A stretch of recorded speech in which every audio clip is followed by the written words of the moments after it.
Will the Fed raise rates 25 basis points in June 2026? IBKR prediction markets let you trade the outcome alongside your stocks and options. Earn interest, get it right, and earn $1 per contract at ibkr.com/predictions. Last trading day, June 17th.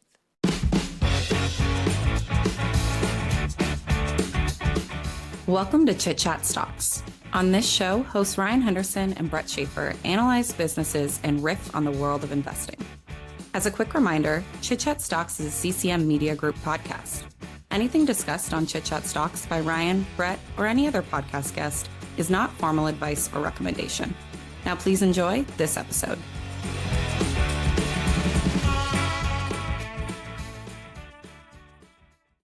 Welcome into Chit Chat Stocks, a podcast to help you find your next great investment. My name is Brett Schaefer, and I will be joined by my co-host Ryan Henderson today to discuss another super investor, Chuck Akre, and Akre Capital Management, what we can learn from them as individual investors in 2026. Chuck Akre started Akre Capital Management.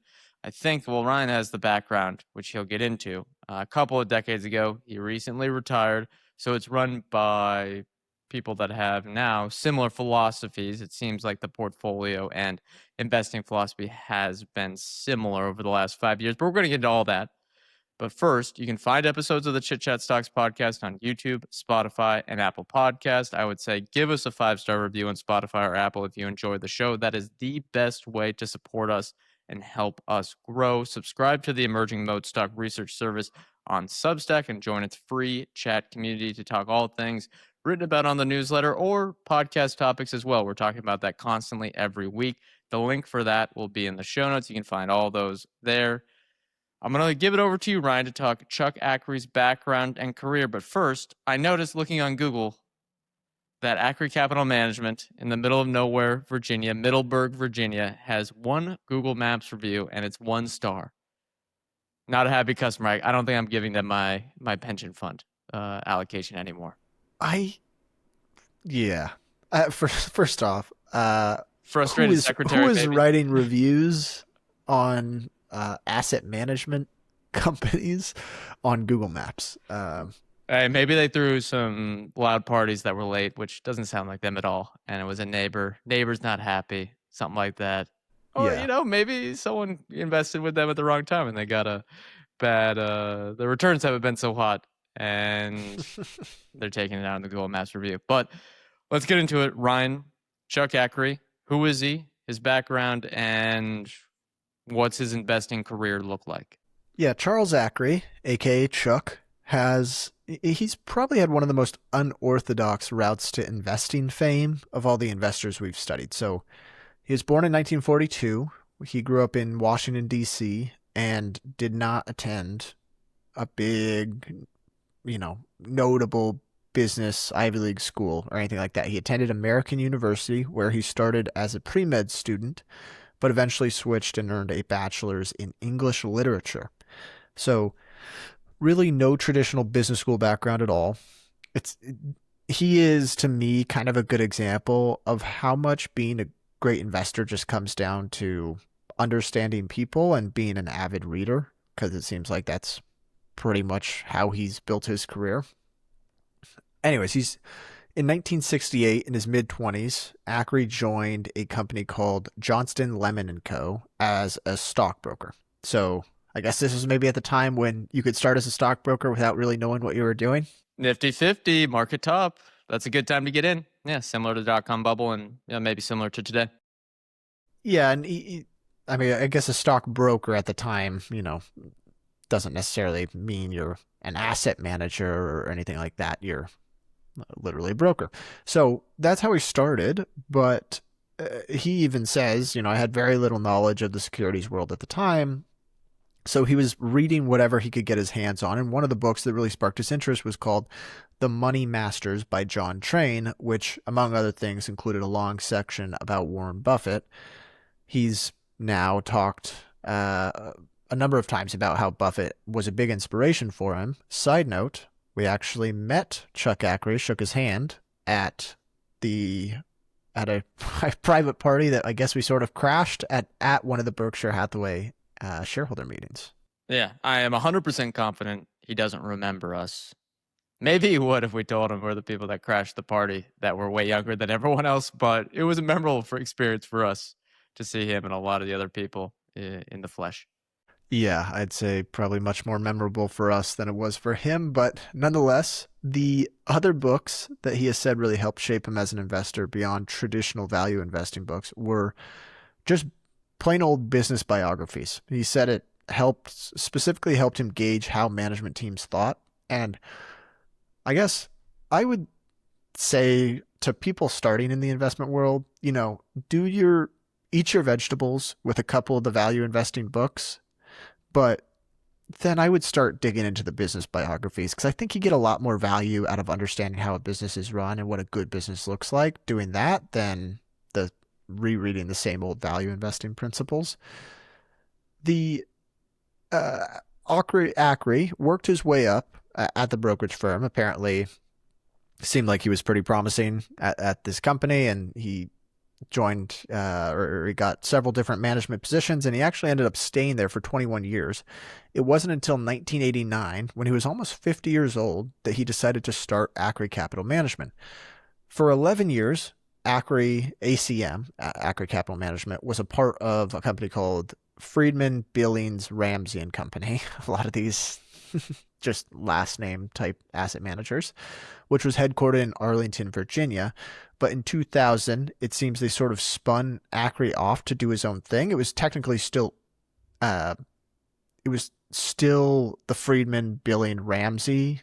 Like, he was a part of that company, but he was allowed to run things independently. So he moved to Middleburg, Virginia, where he's now at, which, as Brett mentioned, is kind of the middle of nowhere. It's an hour outside of Washington, D.C., and in sort of nowhere, Virginia, to manage what was then called the FBR Focus Fund, which was a mutual fund specializing in small and mid-cap companies. So this is kind of where we get the actual history from Akre. This is where we start to learn about some of his investments. They're a little more public. It becomes he starts writing letters and actually writing about his frameworks and his investing approach.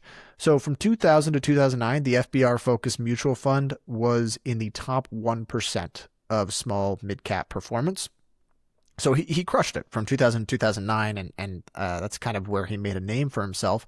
And then finally in 2009, he broke away from FBR and started the modern Akre Capital Management that we know today. So while Akre has been basically managing private funds for about 50 years, Akre Capital, he's only, like, in its current structure, has only existed for 17 years. And the funny part is, like, he spun it off and became his own management firm in 2009 when he must have been almost 70 years old. So he almost, it feels like he kind of got a late start into the asset management business, but again, he was managing it sort of behind other names for almost 50 years. If we go to his performance, take a look at it. Since 2009, the Akre Focus Fund has generated 12.9% annual return since inception.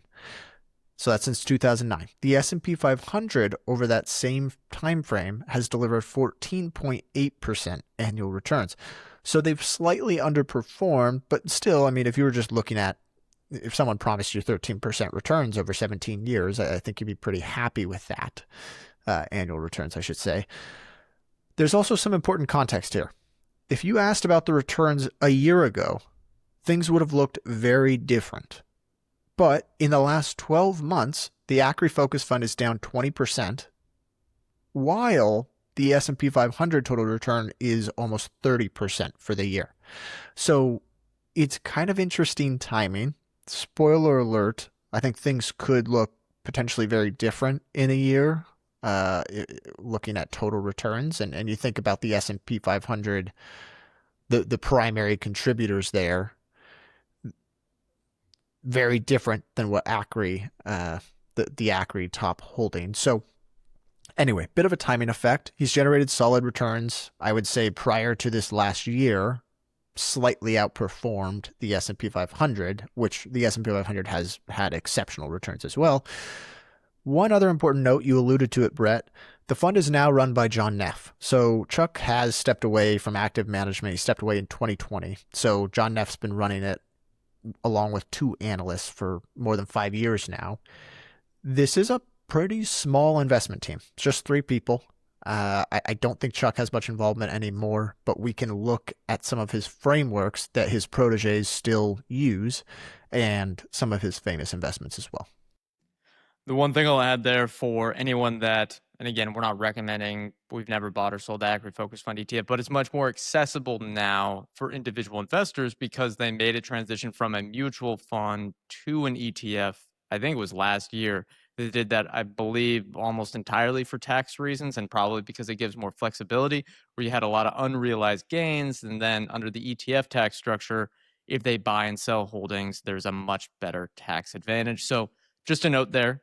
I don't know exactly what the ticker is. I probably should have had that pulled up. But if you look up Akre Focus Fund ETF, you'll be able to look at the holdings. It's updated daily, something like that. And yeah, it might have a similar ticker to ARK, but it's different. It's run by basically this team of three people. AKRE, Brett. Boom. Akre. There we go. There we go. That's a good name. All right. Let's get into the philosophy. They have what they call the three-legged stool framework. I will say personally that I stole this philosophy, kind of did it my own spin for my own criteria for finding stocks, although it's slightly different. But for anyone that's heard me talk about that, this short checklist for looking at every business, I think is helpful because it gives you a sort of grounding, kind of cardinal rules, things that you're looking for, or pretty much basic red flags that make you go immediately, okay, we're moving on from this business. We're going to go to the next one to look at because there are thousands and thousands of public companies to check out. And they have this all over their website. I have a screenshot of one of their basically graphics, and they have pretty simple definition of their three-legged stool investment approach: business, management, and reinvestment. Business means sustainable competitive advantages and the ability to compound free cash flow per share at high rates. Management means integrity-driven, shareholder-aligned leadership focused on long-term value creation. And reinvestment means extensive opportunities to reinvest free cash flow, supporting long-term above-average returns. And I think where Akre, I get it wrong. I don't know. Akre, I believe. Akre focuses a ton of attention compared to other investors is reinvestment opportunity. This is where their focus may be more than others. Many of you will have heard us talk about, other investors or even ourselves on many shows. We want to partner with a good business and a management team with high integrity. I mean, you look back at some of our old episodes, but generally you want quantifiable, which is good cash flow generation, and qualitative business model factors driving a business that can get you comfortable to invest in.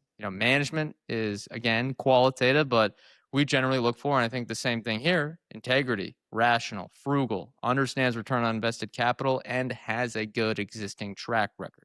Now, we go to reinvestment runaway. That's where I want to spend a little bit more time today, focusing on this Chuck Akre. It's a nice way to connect the stool together because it allows a good management team to pour money into a business with a nice return on invested capital or cash flow characteristics. Without the three, doesn't really make sense, because if you have a long reinvestment runway into a poor ROIC business with a bad management team, well, that doesn't really matter much. Sometimes and I might argue this as well, the best businesses are ones that grow free cash flow per share without having to reinvest much at all into their existing business. Visa, MasterCard, FICO, Microsoft in the old days, Oracle in the old days, I think are good examples here. And we can maybe talk about that later in the episode when we get to kind of the SaaS stocks, or whether there are any flaws in their philosophy, which, again, we're just two people in the peanut gallery and they have a long-term track record, but we like to analyze everything about these investors. But if we look back to the reinvestment runway, an example of an attractive reinvestment runway would have been an Amazon in 2011, where you had the ability to pour hundreds of billions of dollars, maybe trillions when it's all said and done, into the North American e-commerce and cloud computing businesses, which have proven to have good ROIC. I think other popular examples from their investment universe would be Copart, Constellation Software, and the private equity businesses. And I think an example of an unattractive reinvestment runway to kind of do the inverse here would be a retailer with a physical footprint close to saturation in its home market or domestic market with no examples of success internationally, or even one with a global saturation. I think of examples here. You have McDonald's, Walmart, things like that. Akre wants to find the Walmart in the 1980s, not 2026. And of course, it's much harder to identify the moat or attractiveness of Walmart in 1980 than in 2026. But when you do, it is when the magic of the 100 bagger can appear. Let's see. Interestingly, I think valuation is not talked about at all in the three-legged stool philosophy. I think we can discuss this maybe at the close of the episode, or whether this could have been a good part of the fourth leg of the stool. There are other notes that he has in a 1988 letter to shareholders. And as you mentioned, Ryan, this was right at the beginning of the launch of the fund, where he says he's looking for businesses that see their profits in cash, are not natural targets of competition. This is something that Buffett talks about as well, where, for example, in software right now, anything AI is just, there's so much competition across the board. But and we'll talk about, they've invested in Constellation software for a long time. Some of the niche players serving very niche opportunities in unsexy industries aren't going to attract 10 new startups out of Y Combinator every year trying to steal your lunch. Now, other things they're looking at, they have freedom to price their products, so good pricing power without impacting demand. They are easy to understand. They don't take a genius to run, and they earn very high returns on capital.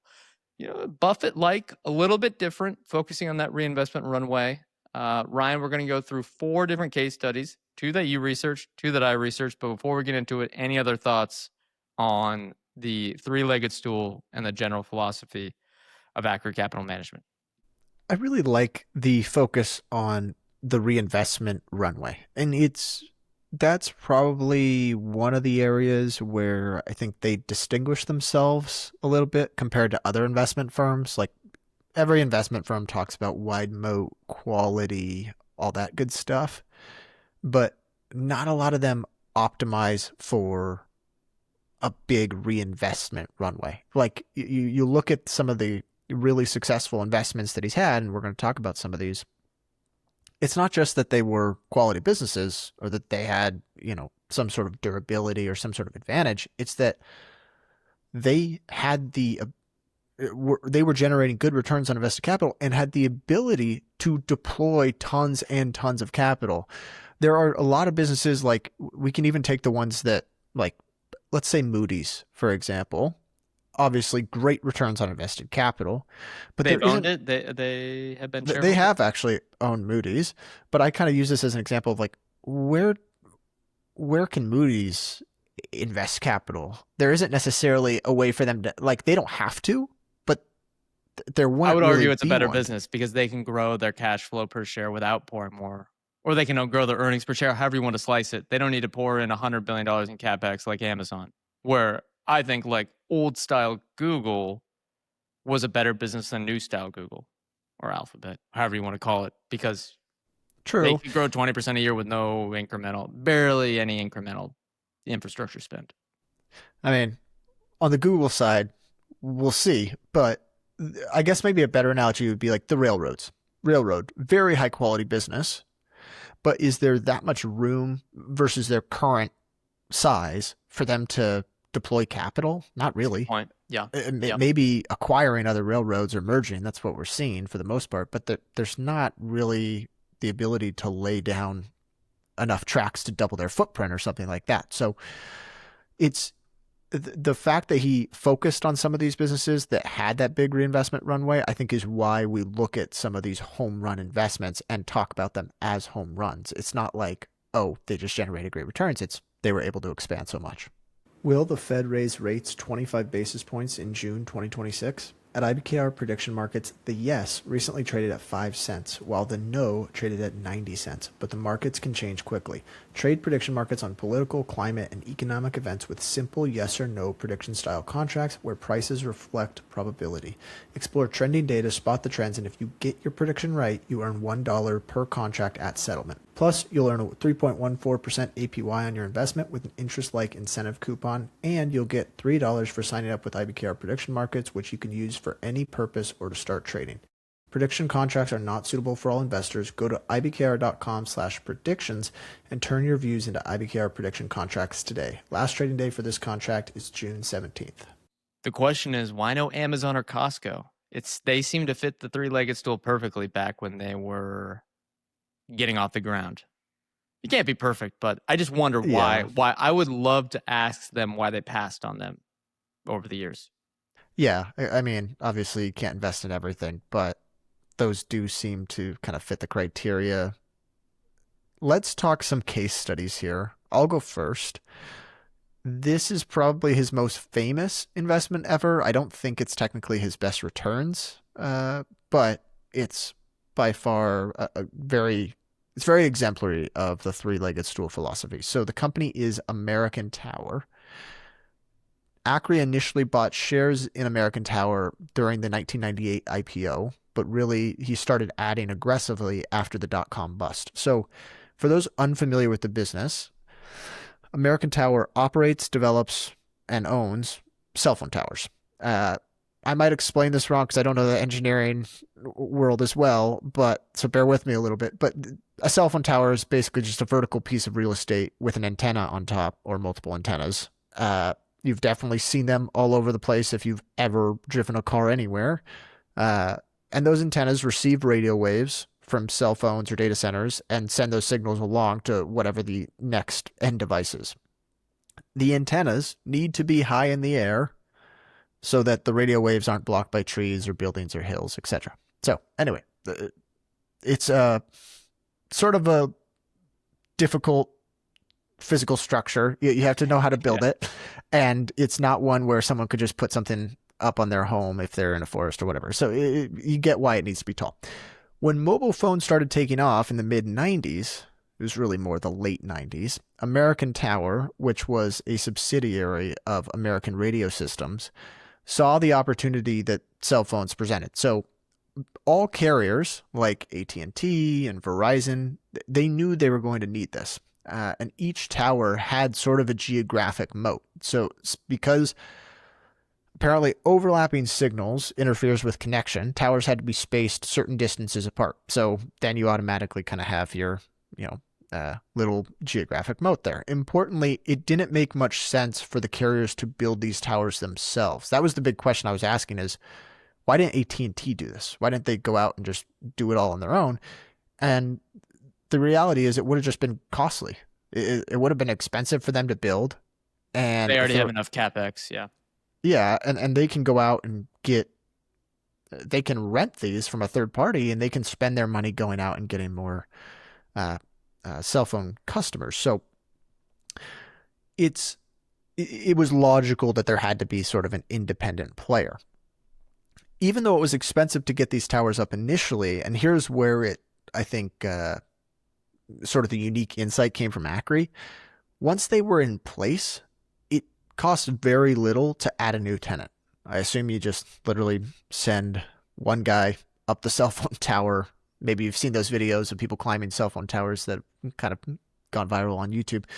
They place maybe a specific antenna, whatever's needed, and then all of a sudden that cell phone tower that you built for AT&T, you're doubling the revenue at very little cost, and you've got Verizon on there also. So it ends up being very high incremental margins once those cell phone towers are in place.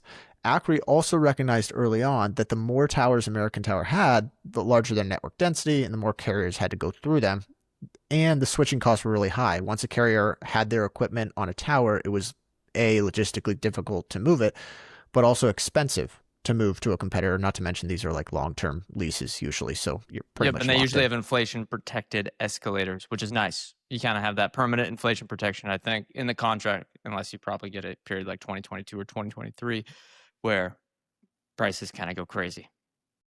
So at its core, American Tower was sort of a real estate business. They owned the land, the property, and they leased it to tenants. In fact, American Tower saw themselves so much as a real estate company that in 2012 they converted to a real estate investment trust, which allowed them to avoid corporate income taxes and instead reinvest more of their cash into an international build-out, which amplified their returns.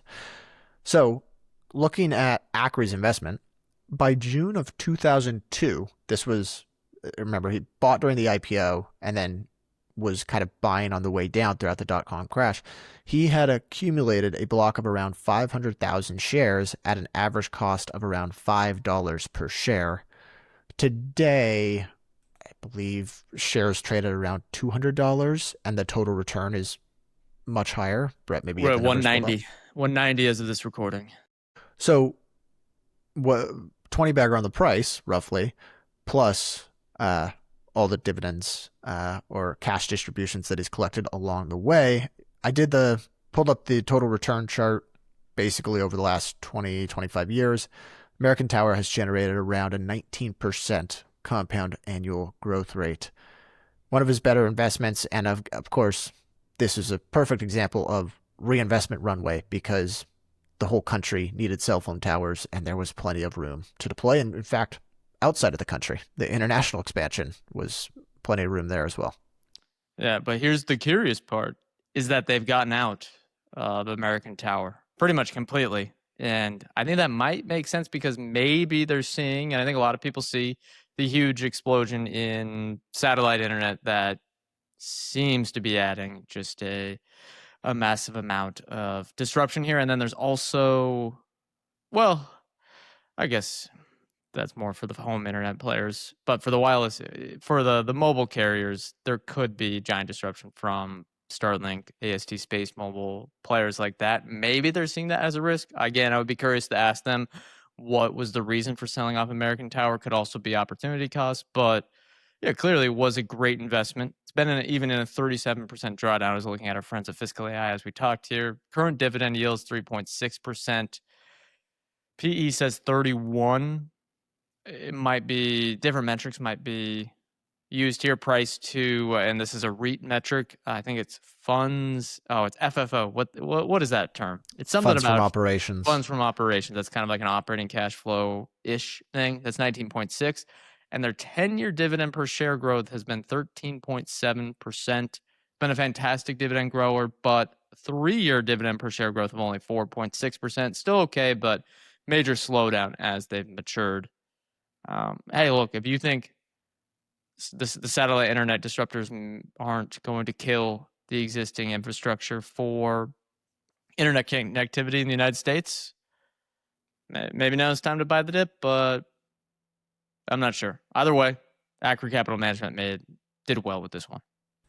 Yeah, and it seems to be one of his more, I guess, iconic investments. It's one a lot of people talk about. I think part of the reasoning there is that he bought so heavily after the dot-com crash. But let's move to our second case study. What investments are you looking at? I'm looking at the private equity stocks specifically for them. They've invested in KKR and Brookfield. I think this is one of the main investment themes of the last decade. It wasn't something as old as American Tower, which is a 25-year play. But they've invested in private equity fund managers. Specifically, they first purchased KKR in Q3 2018 and Brookfield Asset Management in Q3 2019. Now, it is impossible to know the full returns of these investments for them because we don't have, we're not apprised of the exact trades made. However, we can kind of look up total returns from the initial investment, maybe use the help from our AI overlords to estimate varying IRR ranges. It also helps to use the AI tools when trying to look at the spinoffs where Brookfield split into two different companies. KKR, their annual return, and I just put it as the middle of Q3 2019, total return from the middle of Q3 2018 to today, 19.7%. And Brookfield, which is BN as the ticker, their annual return from the middle of Q3 2019 is 16.2%. If we include the spinoff of BAM, which is Brookfield Asset Management, we might get up to 18%. However, the actual returns for them was probably closer to the 12 to 15% range, according to, again, this is what Gemini Pro estimated for me, because they, average up over the years. Akre, this is from, again, the AI. Akre aggressively accumulated both stocks between 2020 and 2023. They deployed hundreds of millions of dollars into KKR when it was trading between $45 and $70, and into Brookfield when it was trading in the high 20s and 30s because of a massive portion of their capital was deployed at these higher prices. Their average cost basis is much higher than their initial 2018, 2019 entry points. Furthermore, their heavy trimming in Q1 2026 locked in gains on these specific tax laws, blah, blah, blah. That's more of a tax thing. I think I wanted to look at this case study from the three-legged stool framework. First, they're talking about business quality. That's the first thing they look at. For private equity companies, I think this may be the most controversial topic of the three-legged stool, but in general, if combined with, you have an ethical, rational, intelligent management team, the industry can be quite good. You have a fixed layer of overhead in the form of the investment team, admin costs, compute costs, compliance costs, and your software services like Bloomberg and many other software and services that these companies are using. After this, as long as you are earning acceptable returns for clients and you bring in that annual management fee, you can scale up revenue faster than cost and with good, consistent cash flow. You have long-term contracts for these private equity funds. You might even have perpetual capital in some cases, so you can earn that steady stream of the management fee, whatever it is, 0.8%, 1% every year. Second is management. I think for them, they probably looked at the specific private equity managers that they thought were the best, and KKR and Brookfield were number one. With KKR, they've been delivering value to clients for 50 years. They're one of the most trusted brands in the industry. And I think the way to look at it, this is obviously extreme. This is totally made up. But if you were looking to pour $10 billion of your sovereign wealth fund into private equity, would you choose KKR or the Chit Chat Stocks buyout fund that we just started last week? I think KKR may be more credible. Exactly. So that's part of why that maybe they trust that management team. Now, third is reinvestment runway. With KKR, you have a long tailwind of market share gains for investable assets transitioning from public markets, bonds, real estate, to alternative assets managed by these PE firms. Again, they are controversial, I guess, in the investing world, especially today, but you could have a differing opinion on that. But at least 10 years ago, I mean, they were completely right that more and more assets were going to shift to private equity. And I think I have a chart here from our friends at Fiscal AI. I have it small on my screen here, but it looks like total AUM has grown at an 18.1% CAGR since 2012, up to $800-ish billion probably over the last 12 months, $760 billion. I mean, that is just a fantastic reinvestment runway with attractive returns on invested capital. And again, I'll mention right now, since we're at the middle of the episode, use our link, fiscal.ai/chitchat. You can get these KPIs and segments and all the other good stuff with them. Use our link and get a 15% discount in the show notes. Let's see, where are we at? Reinvestment runway. AUM is compounded at 18% a year. I believe Akre probably thinks there's durability and durable growth for AUM over the decades, which is why it can make it a never sell position. They have also pushed into insurance for more permanent capital, and they have a strategic holdings segment, which kind of is funding investments from their own balance sheet, from the corporate balance sheet. Brookfield, again, is a slightly different beast, but I'd say they probably have the same ilk as KKR, and that's why they've both been good investments. Here is what they had to say. Now, this is Akre on the recent private credit scare and these two holdings. I believe this was either in early February this year or May of this year. Either way, it was in 2026. Quote, in assessing the risk, context, and nuance here are critical. Again, the entirety of the direct lending market is less than 4% of the $45 trillion global credit market. For KKR, total private credit represents 18% of total AUM. And if we look at Brookfield, it has even less exposure to direct lending than KKR, likely in the 3% range of fee-paying AUM. In terms of software exposure firm-wide, KKR recently disclosed that its exposure was just 7% of total AUM, while Brookfield recently disclosed that they are less than 1%. This is probably why Brookfield, as a side note, has been doing better than a lot of other private equity players of late. Does this mean that problems will not arise in the broader private credit market or for certain software businesses? No. But the above context gives us comfort in owning KKR and Brookfield. If 10% of KKR's total private credit investments defaulted, it would amount to 1.8% of AUM. 20%, it would amount to 20% of the direct lending loans defaulted, it would amount to 1.4%. For historical context, consider that during the 2008 to 2009 financial crisis, losses for sponsor-backed direct loans peaked at 7%. So, what they're saying is these are high-quality businesses within private equity, which are already high-quality businesses themselves. There's other companies that may have struggles, like Blue Owl has been at the news. I don't know if they actually have exact struggles, but they may be more exposed to the struggles in software. Now, my discussion question here, and maybe this is a whole nother episode we can look at, KKR, it's in a 40% drawdown, market cap of $84 billion, and it's about 14 times kind of their asset management and insurance EBIT. What do you think? I find it interesting. Yeah. The weird part here is that Akre's, it's one of the positions they've trimmed. So still a large holding, right? Correct. I believe, let me pull it up real quick. It is their, we have it at the end here, right? Sixth largest position, counts for 7.5% of the portfolio of the ETF. But yeah, I mean, they did trim it. I guess they transitioned to SaaS. Yeah, right. We're going to talk about that.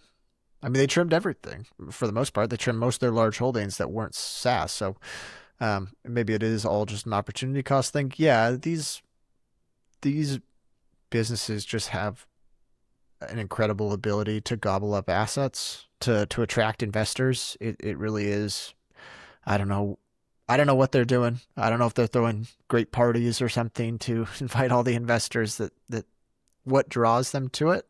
Maybe it's the returns that they've been able to generate. But yeah, my only hesitation would be that I see this and I think, okay, you're almost at $1 trillion in assets. And Brookfield's fine for a lot of the same dollars. So are a lot of these asset managers. Like, how much bigger can this get? Pretty big, Ryan. There's like $100 trillion in investable assets worldwide. So yeah, I guess that's fair. Yeah, I am interested in, obviously, pretty capital light nature, given that they are earning management fees, basically, and that's their distributable earnings. So yeah, I think I'm interested. What about you? I think I'm interested, but for some reason I don't love these businesses because, like with banks, I maybe put a higher hurdle rate because there's always the potential for cockroaches. I don't know if we have the same sort of analytical capabilities of the Akre capital managements of the world, where they can kind of get in there and see exactly what these loan books look like. Excuse me. But if the future looks like the past and they keep growing that assets under management along with the insurance and the new strategic holdings initiatives, like at 14 times earnings, I mean, like, yeah, it's going to do well. Yeah, I do agree. I mean, you don't really know everything they own or everything they've lent on, so it's a little hard to judge. Let's move to my second case study. This, in my opinion, is the clearest example, maybe not the best example, but the clearest example of what a great reinvestment moat looks like. So this is O'Reilly Automotive. Akre started buying O'Reilly in 2005 when it was a much smaller business. It was primarily focused only in the Midwest at that time. And it has been a core holding pretty much ever since. They've actually doubled down or bought during a couple of dips, I believe in 2012 and 2017. For those that don't know, O'Reilly is an auto parts retailer and distributor for both DIY customers as well as mechanic shops, so auto repair shops. Early on, Akre recognized that this business model was not only durable, and I think this was the part that really stood out. There was a big runway to reinvest. Like, they could go out and add these auto parts stores throughout the country. But the returns on invested capital would actually get better as they grew their footprint. So they would have a big distribution advantage, and then they could increase ROIC, which is what happened. Return on invested capital from 2005 to 2012 was between, 12 and 17%. For the last decade, it's been 25% because they have such a massive footprint. We'll talk about why that is in a second. But if we look at the business model on the quality side, sort of that first leg of the three-legged stool framework, it's very durable. The end customer base is consistently growing. Now, maybe there's potential disruption in this from EVs over time, but the number of cars on the road continues to grow every year. The average age of cars on the road increases as well, and it's very recession-proof. So if the country falls on hard times, you don't buy less people buy new cars, and all of a sudden you're having to get your existing cars serviced more because it's getting older and you're not swapping it out for a new one. So it's very resilient. The other part is customers are typically in need of a part right away. So they can't necessarily wait for e-commerce. I can't remember the exact percentage, but they mentioned that a lot of these are urgent buys. It's not like wait and buy. It's they're going to O'Reilly because, they need whatever, that screw, the oil, the whatever it is, coolant, and they need it right away.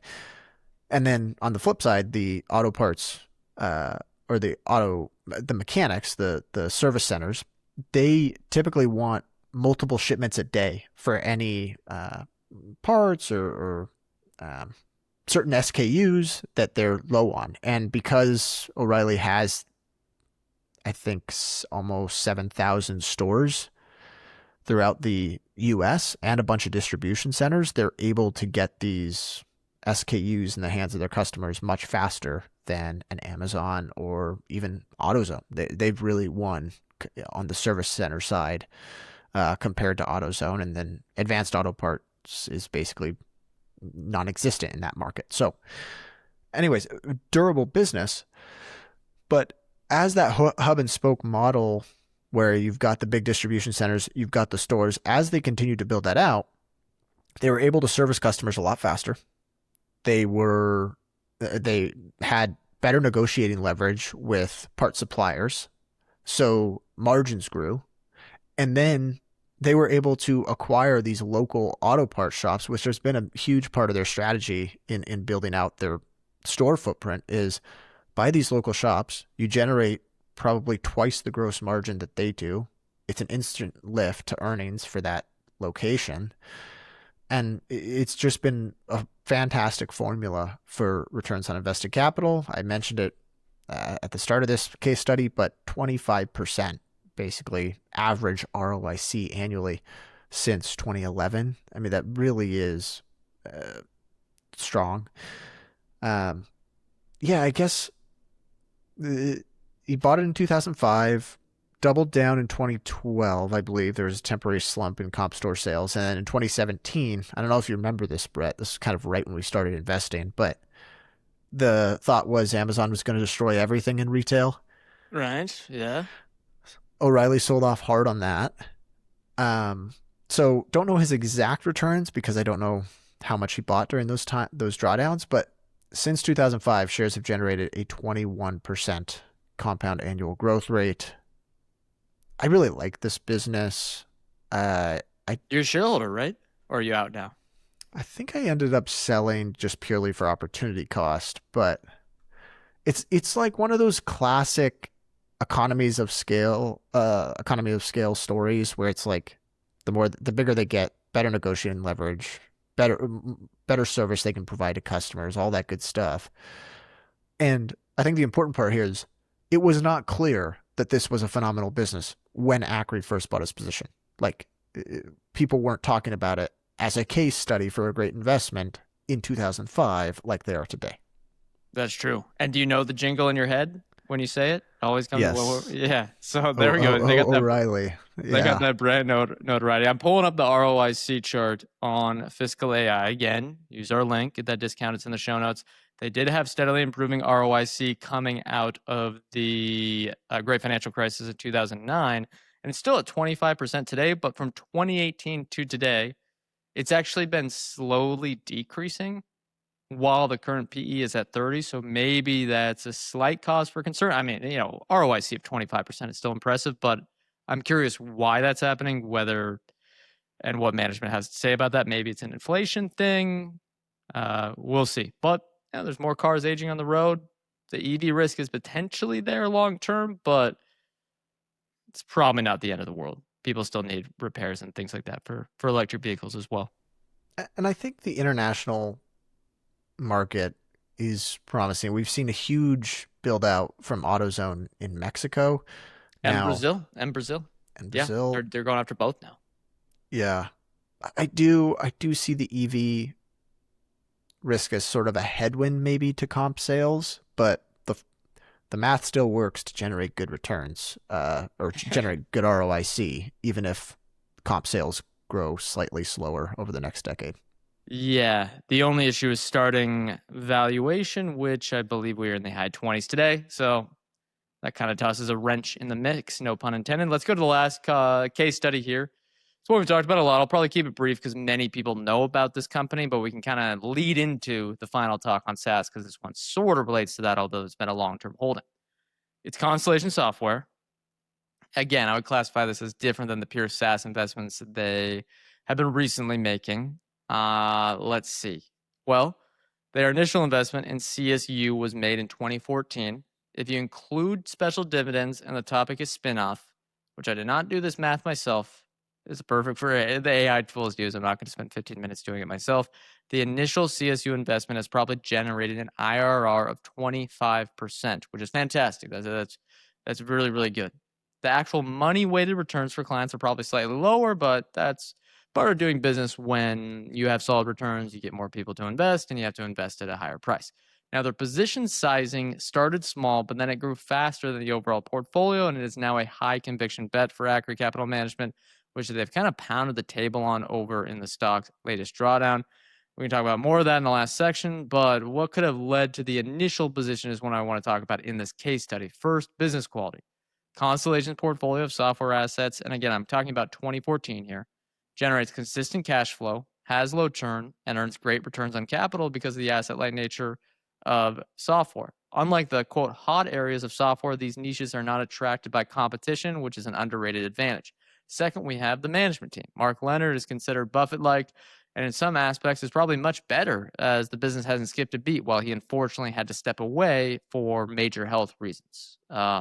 Leonard should be considered, I guess, one of the few, quote, stewards of capital, where you can be honest about that. He's a true steward of investors' capital, and he has built a culture that was easily able to, I think, adapt to him leaving even at tumultuous time like the AI revolution. Third, you have reinvestment runway. You can see this from this chart from Fiscal AI, which is Constellation Software capital spent on business acquisitions. It's been not directly growing, but generally over time, they've been able to spend more each year of their free cash flow on new business acquisitions, which grows their free cash flow per share. They are able to identify this long reinvestment runway with minimal competition in niche vertical software back in 2014. And the game may have changed a little bit today. I mean, they're at a much larger size. They've had to adapt, go into different markets, make larger investments. But back then, in 2014, this was as rock solid as the three-legged stool could get. Anything to add there, Ryan? No, I think this is a perfect example. And it's one where, again, I think the reinvestment runway is quite large. They're showcasing that right now. They've deployed more capital over the last 12 months than any period in their history. They've acquired, I think the number is 1,300 total software companies to date, like cumulative acquisitions over their whole lifespan.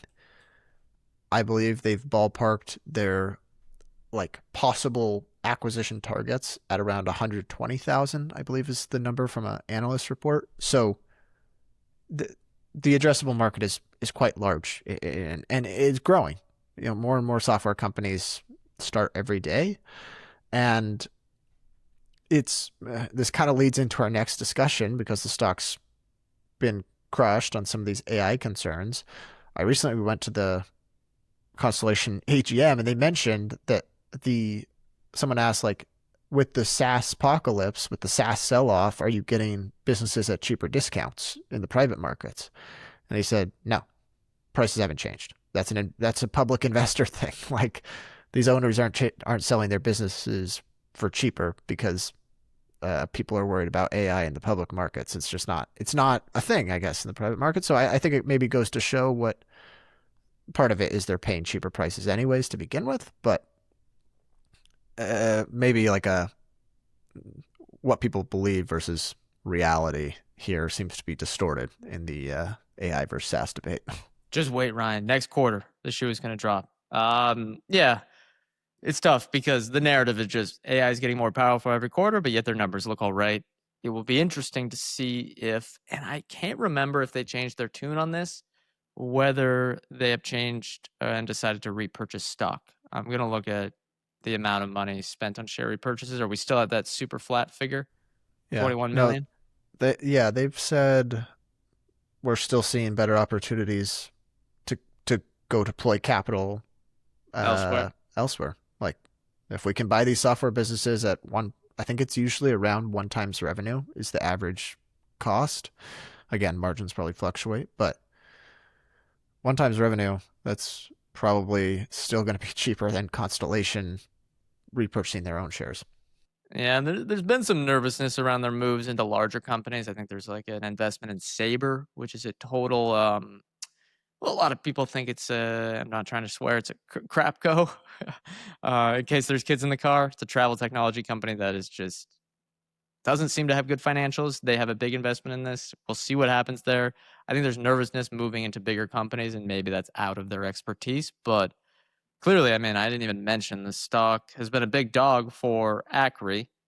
It's recovered a little bit, but we're still in what, like a 50% drawdown? No, 43%. It's been a huge drag on their returns, and that kind of leads into their current portfolio here that you made some notes on. And I think we can have some off the cuff conversation on is the SaaS pivot.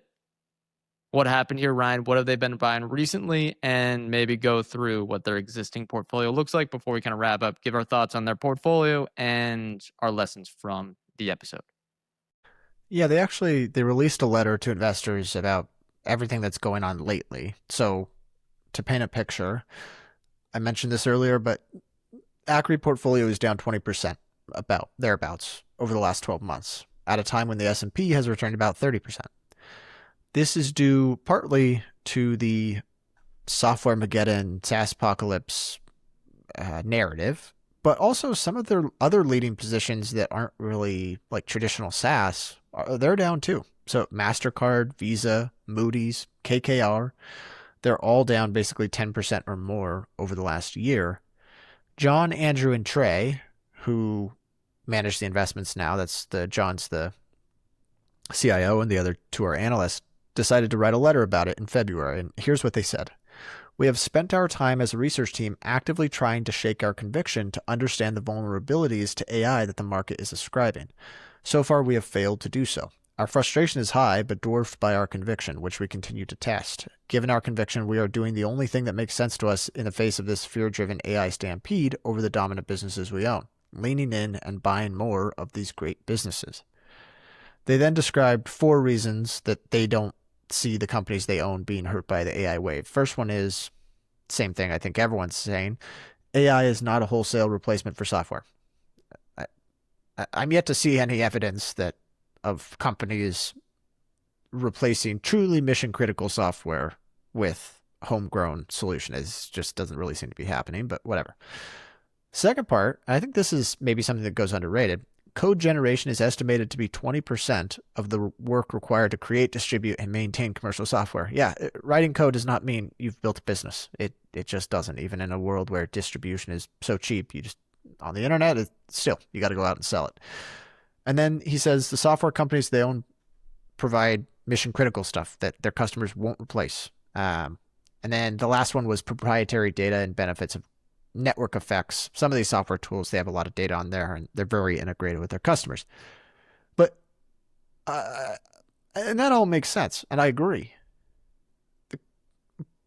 But I don't know if that's why MasterCard and Visa and Moody's and KKR are selling off.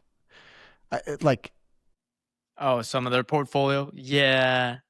That's a different beast. Maybe they're trimming these positions. I think or maybe you're about to mention this. I might have skipped your notes. They're trimming these positions now because they're in the ETF structure. So, and I know not all their capital is in the ETF structure, but that might be part of the trims because they had all these unrealized gains.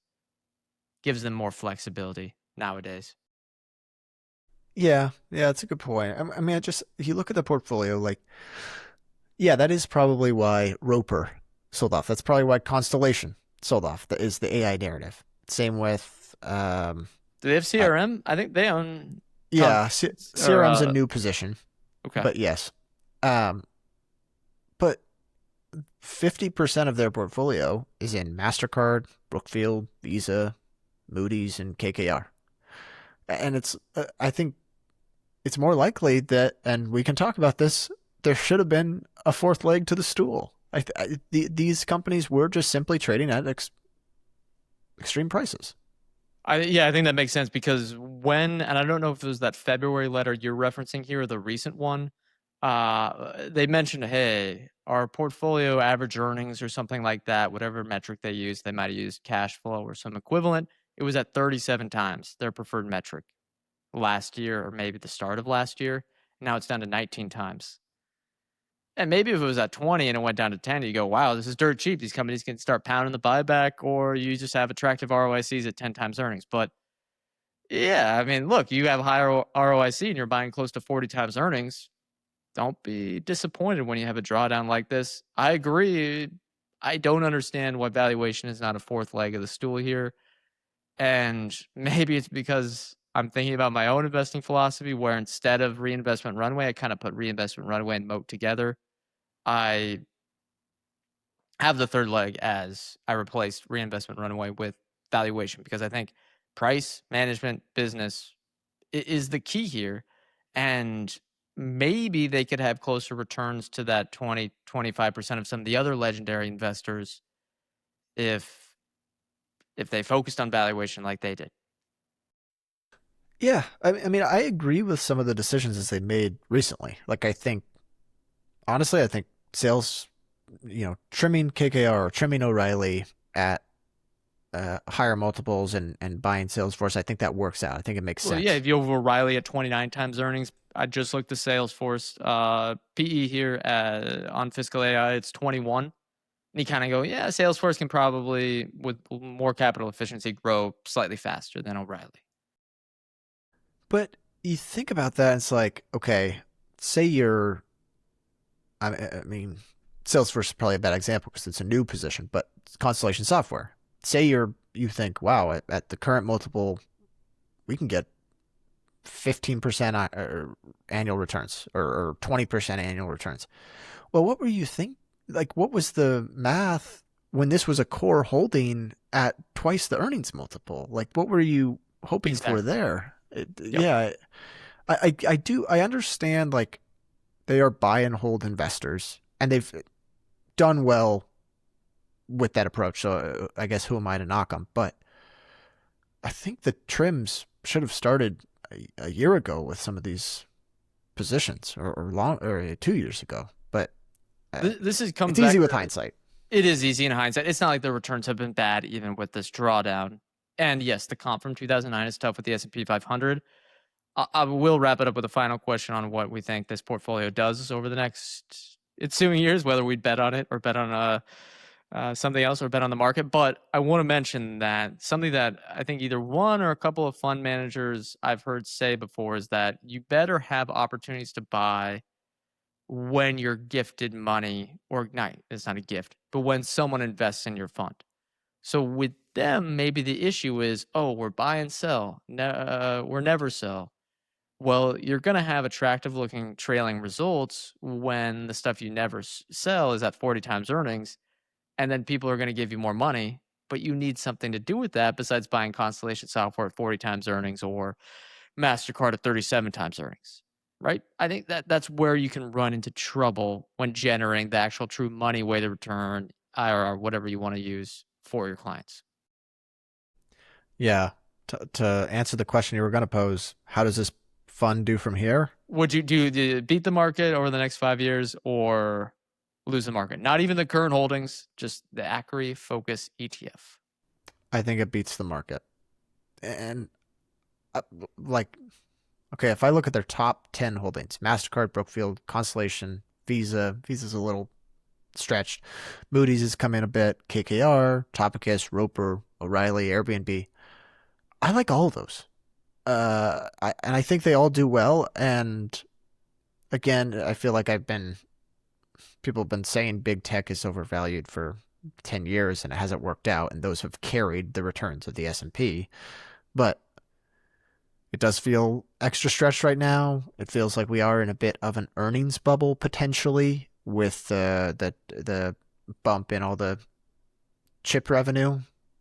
Maybe I'm dead wrong there, but they have very little exposure to semiconductors. So it's a very different bet than betting on the S&P here. Like Yeah, that's there's fair. very little overlap. So I think the returns will be different than the S&P. I would bet they end up looking pretty good, but we'll see. All right. I got nothing else. I think there's a lot to learn from them. I love the reinvestment runway. Maybe any other lessons from Akre before we close things out? Um, I think it's a good example of when you've owned a business for a while and you are constantly keeping up with it, you tend to know it really well. Like you actually you start to feel more and more like an owner, so that when something comes along and someone says Amazon's going to disrupt O'Reilly, it becomes easier to make buy decisions on that Yeah, stuff. when you know it's not going to happen, like with the high conviction. Yeah. So I'd say maybe like the best investments might already be in your portfolio is maybe a takeaway here. Or you might have to wait 10 years, keep it in on the watch list, and then eventually gets to the right price. Yeah, I mean, we talked about the reinvestment runway. I come back to again, focusing on durably high return on invested capital and a management team that focuses on long-term growth and free cash flow per share. I honestly use this philosophy so much in my personal portfolio. I look at some of my holdings: Mercado Libre, Coupon, Adyen, Nubank, Interactive Brokers. Like I think this is something I really have tried to learn from them, and it's not going to be something where you're going to chase the market and you're going to try to maybe beat it by a little bit. There's going to be periods like they've had in 2026 where you have a massive drawdown, and you're going to be very uncorrelated when you have concentrated bets and stuff that's not, like you mentioned, they have zero semiconductor exposure. But over the long term, if you focus on that reinvestment runway, even if you buy at a slightly less attractive price, if you buy at a slightly higher multiple, that business will win out because it's where that reinvestment runway comes in at a high ROIC that's going to overtake that valuation. It's kind of a long-winded way of saying the Munger quote about the business quality wins out in the end. But what I think people don't remember is that you need a reinvestment runway, because if you're stuck at the same capital base and you have an ROIC of 15%, but you buy it at a PE of 45, but there's no growth, you're going to be stuck there. And that's going to be tough. Yeah. Last thing I'd say before we sign off is if you have a business that you find is a real compounding machine and there's a large reinvestment runway and it's distinct, not an easy target for competitors, don't get in the way of it. Don't sell. Don't. That's one where you might just have to ride the valuation highs, because I'm sure he could have trimmed O'Reilly at some point. He could have trimmed American Tower at some point, and it probably would have hurt him. Yeah, that's a great point. All right. I think that's good to wrap things up. Remember, anyone, if you listen to this full episode, I will say give us a 5-star review on Spotify or Apple Podcasts. Remember our sponsors, Interactive Brokers, Fiscal AI. Check them out in the show notes. And if you want more from us, subscribe to our newsletter, Emerging Moat Stock Research. The link for that is in the show notes, and you can join our free chat community on Substack. As a disclosure, we are not financial advisors. Anything we say on the show is not formal advice or recommendation. Ryan and I, or any podcast guests, may hold securities discussed in this podcast, may have held them in the past, and may buy, sell, or hold them in the future. Thank you, everyone, for tuning in, and we'll see you next time.